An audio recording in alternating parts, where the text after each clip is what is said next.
Congressman, we don't know how much more you know, and welcome, good to see you. We don't know how much more you know than we know. I guess I'll just start by asking you, what was the motivation initially for sending this balloon across, in your view, with China? What were they trying to do? Were they trying to figure out some nuclear arsenal that we had in Montana? Were they testing the president? Not really sure how you view that.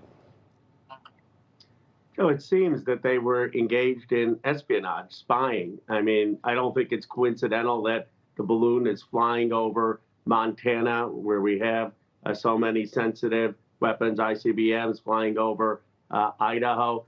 These are very sensitive sites. Now, they can get a lot of this information from satellites, better from satellites, but it's hard to believe that these were innocent balloons, as they claim. We will know more once we collect the debris, once the investigation happens. But it's a serious matter, and we need to make it clear this is absolutely unacceptable, and it's not the first time it's happened. Right, and people have pointed out that the CCP, they're troublemakers at times, and they push the envelope for things that they're able to do. They get caught, and they kind of express a little bit of outrage. But you think it's no more than that it's business as usual? Do you know for a fact if it was done previously and we just didn't notice it was, I don't know, too high to see? Or what do you know in terms, because there's a lot swirling around in the media about whether, it happened 3 times under the previous administration and happened earlier under this administration. Do you know at this point?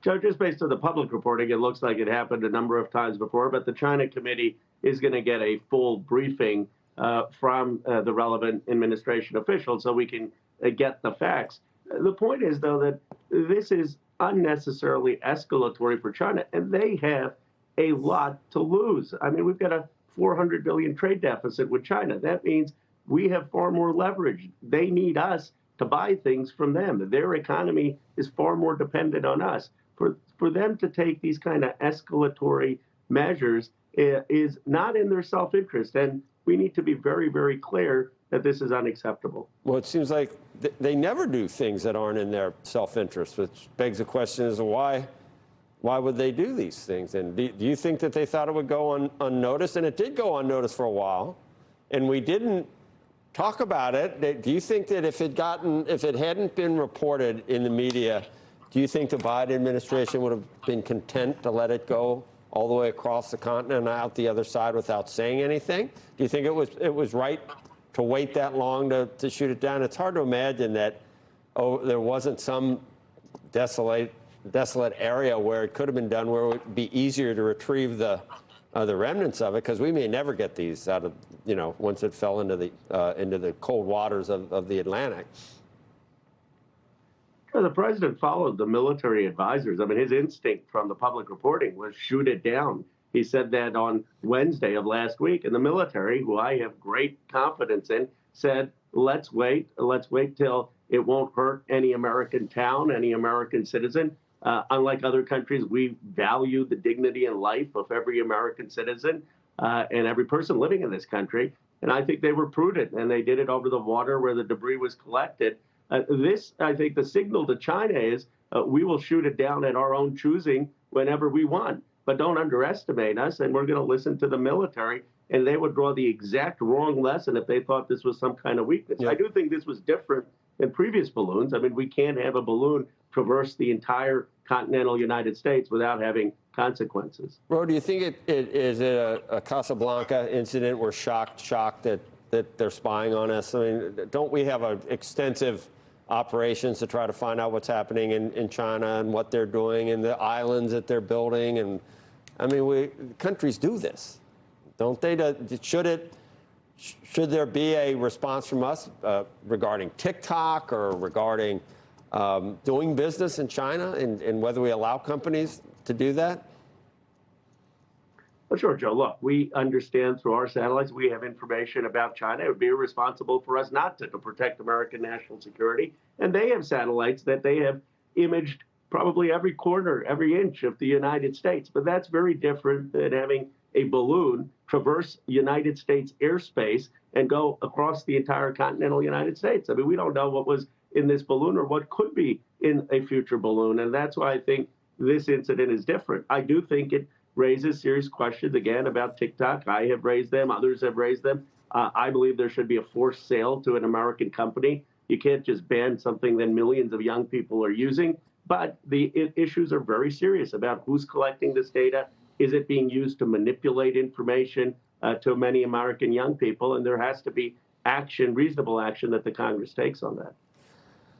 I guess if you really wanted to be conspiratorial or even almost science fiction, you could get pretty scared on what the possibilities are, Ro. And I'm talking about some type of nuclear warhead that could pulse the grid. The United States, you could shut down the entire grid of the United States. That would be an offensive use of the balloon. And you might say, well, that's crazy. China would never do that. There are still people that point to China not closing down international flights, but closing down domestic flights right at the very beginning of COVID. Whether you believe it was a escape from a lab or however you want to look at it, I mean, what happened during that? China's behavior was not very.